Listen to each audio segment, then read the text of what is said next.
नमस्कार, स्वागत है आप सबका दिल से रोहित चैनल में। दोस्तों, आपका अतीत आपका पीछा कभी भी नहीं छोड़ता। अतीत की जो घटनाएं होती है, जो वाक़ये होते हैं, हमेशा आपके साथ में जुड़े रहते हैं। अगर आप गरीब हैं, आगे चलकर आप अमीर बन जाते हैं, तो जो आपके साथ थे वे आपका, चाहे आप अमीर बन जाओ, लेकिन आपका उपहास तो अमीर बनने के बाद में भी वे उड़ाएंगे। वो कहेंगे यार हमारे सामने तो वो उसकी फटे हाल ही स्थिति थी। यानी अतीत की जो घटनाएं होती है, जो वाक़ये होते हैं, वो आपके साथ में जुड़े रहते हैं। चाहे आप कितने ही सफल बन जाओ, कितने ही आगे बढ़ जाओ, अगर आपने किसी के साथ में बुरा किया है तो जिसके साथ में आपने बुरा किया है वो भी हमेशा आपको याद रखेगा और आपके मन में भी रहेगा कि हाँ, मैंने उसके साथ में बुरा किया है। तो सुनील शर्मा जो जयपुर शहर लोकसभा सीट से जिस तरह से कांग्रेस पार्टी ने उन्हें पहले टिकट दिया, अब उनका टिकट बदल दिया गया है। उनकी जगह प्रताप सिंह खाचरियावास को चुनाव मैदान में उतारा है। वजह वही थी, जयपुर डायलॉग्स में के जुड़े रहने के बाद में जिस तरह से उन पर उंगलियां उठाई जा रही थी कि कांग्रेस विचारधारा को वो सूट नहीं करते हैं, आपने ऐसे व्यक्ति को टिकट क्यों दिया, दिल्ली तक ये बात पहुंची।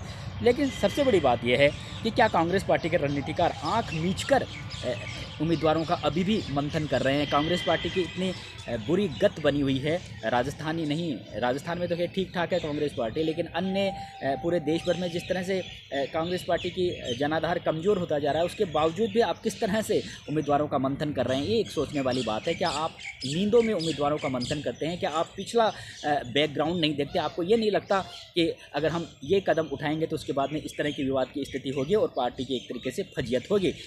एन मौके पर चुनाव बदलना, पहले डिक्लेयर करना फिर बदलना, निश्चित रूप से इससे कांग्रेस पार्टी में कहीं ना कहीं ये, चाहे कोई सी भी पार्टी हो, वो फिर मतभेद बन जाते हैं और फिर वो एक अंतर्कलह और असंतोष की स्थिति पैदा हो जाती है। चुनावों से ठीक पहले इस तरह की स्थिति नहीं होनी चाहिए। चाहे कोई सी भी पार्टी हो, पूरा मंथन करके, स्टडी करके ही उम्मीदवारों का घोषणा होनी चाहिए। लेकिन एक बार फिर से यहाँ पर कांग्रेस पार्टी के रणनीतिकारों ने ये बता दिया है कि वे नींदों में ही उम्मीदवार चयन कर रहे हैं। खैर, अब लोकसभा चुनावों में जिस तरह से प्रताप सिंह खाचरियावास 2004 में उम्मीदवार रह चुके हैं और उस समय उनकी कांग्रेस पार्टी में नई एंट्री हुई थी। जयपुर का बहुत बड़ा चेहरा थे, राजस्थान विश्वविद्यालय छात्र संघ के अध्यक्ष रह चुके हैं जयपुर में, और पूरे राजस्थान भर में उन्होंने कई बड़े आंदोलन किए हैं, आरक्षण आंदोलन से जुड़े रहे। इसलिए प्रताप सिंह काफ़ी चर्चित चेहरा तो 2004 में भी थे जयपुर का, और अब तो वो काफ़ी वरिष्ठ हो गए हैं, कांग्रेस पार्टी में काफ़ी दबदबा है, गहलोत सरकार में मंत्री रहे हैं, कई बार विधायक भी रह चुके हैं, हालांकि अभी वो चुनाव हार गए थे। लेकिन यहाँ पर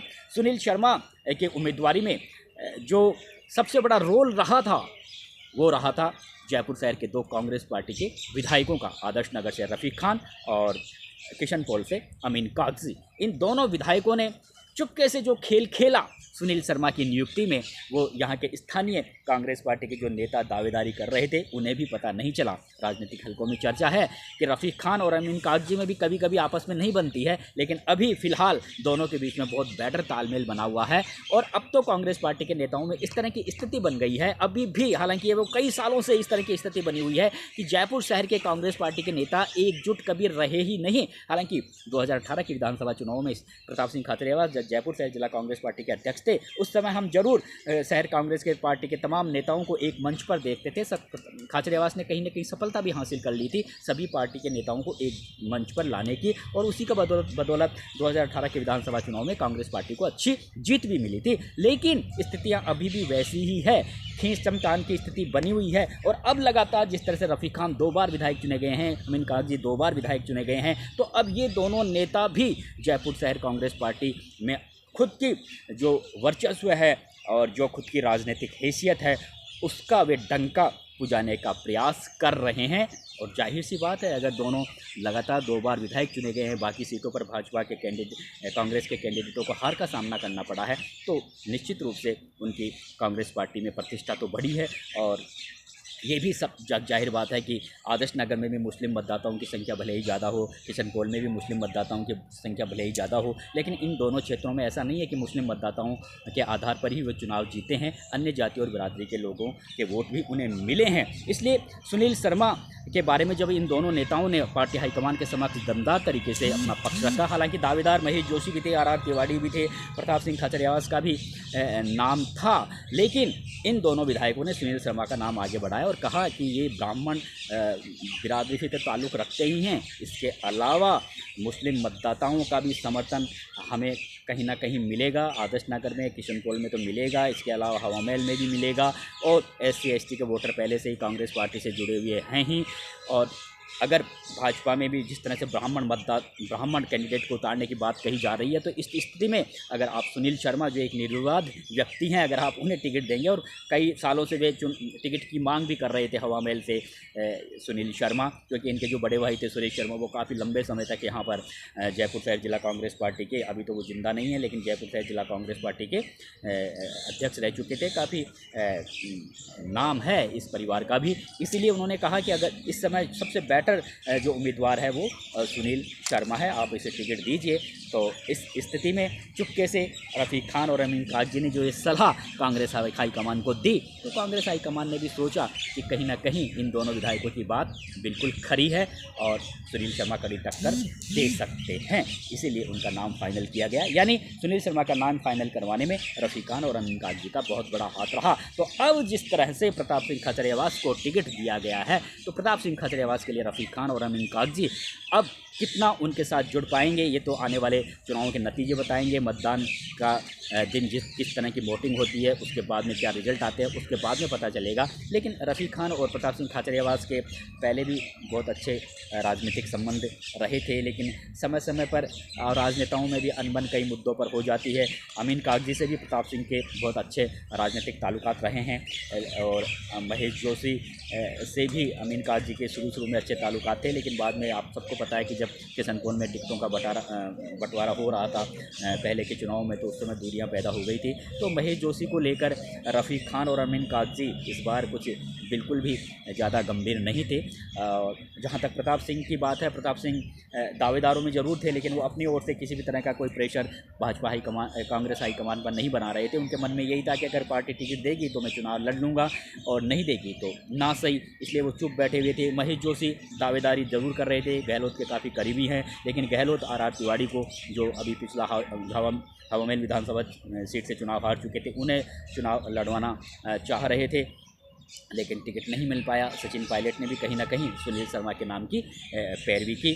तो प्रताप सिंह खाचरियावास को जो अब टिकट दिया गया है, तो उसमें अब सबसे बड़ा रोल यही है कि रफ़ीक खान और अमीन कागजी कितना उनके साथ में जुड़ते हैं, कितना अपने निर्वाचन क्षेत्र के लोगों की वोटिंग इनके पक्ष में करवाते हैं, और प्रताप सिंह कितना इन दोनों से बैलेंस बनाने में कामयाब होते हैं। ये एक बहुत बड़ी महत्वपूर्ण वाली बात होगी, क्योंकि ये जो कांग्रेस के नेताओं में ये जो आपस में जो मनमुटाव की स्थिति है ना, यही यहाँ पर कांग्रेस पार्टी की हार का कारण रही है, चाहे वो विधानसभा चुनाव हो, चाहे लोकसभा चुनाव हो। वैसे प्रताप सिंह 2004 में चुनाव लड़े थे, हार गए थे। उस समय भी कांग्रेस पार्टी के जो स्थानीय नेता थे जयपुर शहर कांग्रेस पार्टी के, उन्होंने दिल से उनका चुनाव प्रचार नहीं किया था, उनकी एंट्री को ही कांग्रेस पार्टी में नहीं पचा पा रहे थे, अन्यथा उस समय भी वो चर्चित चेहरा थे। अब तो वो काफ़ी वरिष्ठ नेता हो गए हैं। टक्कर कड़ी हो सकती है, मंजू शर्मा भाजपा के कैंडिडेट घोषित कर दी गई है, इसलिए उम्मीद जरूर इस समय कांग्रेस पार्टी की बन सकती है। भले ही जयपुर शहर से सीट पर आज़ादी के बाद अब तक सिर्फ 3 बार ही कांग्रेस पार्टी को जीत मिली है, 1952 में, 1984 में नवल किशोर शर्मा, और 2009 में महेश जोशी को सफलता मिली है। इसलिए अब प्रताप सिंह और मंजू शर्मा के बीच में कांटे का मुकाबला जरूर हो सकता है, लेकिन प्रताप सिंह को सफलता उसी स्थिति में मिल सकती है जब रफ़ीक खान और अमीन कागजी, जिन्होंने पहले सुनील शर्मा के नाम की पैरवी की, अब सुनील शर्मा का नाम काट दिया गया है, तो क्या इस स्थिति में उनका दिल अब प्रताप सिंह से जुड़ पाया है या नहीं जुड़ पाया है, या प्रताप सिंह उनका किस तरह से समर्थन हासिल करने में कामयाबी हासिल कर पाते हैं या नहीं कर पाते हैं, यह आने वाला समय बताएगा। लेकिन यहाँ पर महेश जोशी को बहुत बड़ा झटका लगा है। बहुत अच्छे भले आदमी हैं, 2009 में लोकसभा का में सर्वश्रेष्ठ सांसद के रूप में उन इनाम भी पा चुके थे, लेकिन पिछले 5 साल में कई मामलों को लेकर वो काफ़ी चर्चा में रहे। अपने पुत्र के मामलों को लेकर भी उनकी छवि पर विपरीत असर पड़ा, तो दूसरी तरफ जल जीवन मिशन में जो अनियमितताएं हैं, भ्रष्टाचार की बातें कही जा रही है और उसके बाद में जिस तरह से जांच एजेंसी की ओर से छापामार कार्रवाई को अंजाम दिया जा रहा है। और एक मामला वो भी था कि जिस तरह से समानांतर बैठक बुलाई थी, उसमें शांति धारीवाल, धर्मेंद्र राठौड़ और महेश जोशी का भी नाम था। तो सोनिया गांधी अब तक उनसे नाराज़ है। यही वजह थी कि उन्हें विधानसभा का टिकट भी नहीं मिला था हवा महल से, तो इसलिए लोकसभा का टिकट तो कहाँ उनको मिलने वाला था। कुल मिलाकर स्थितियाँ अब प्रताप सिंह के लिए एक बार ये देखना होगा। हालांकि काफ़ी दबंग राजनेता हैं, लगातार वो उनके बयान चर्चा का विषय बने रहते हैं। लगातार वो केंद्र की मोदी सरकार पर भी हमला बोलते रहे हैं, जयपुर का चर्चित चेहरा हैं। लेकिन सबसे बड़ी बात यही है कि आप इस समय जयपुर शहर लोकसभा क्षेत्र में जो विधानसभा सीटें हैं, उनमें कांग्रेस पार्टी के ज़्यादा विधायक नहीं हैं, इसलिए टक्कर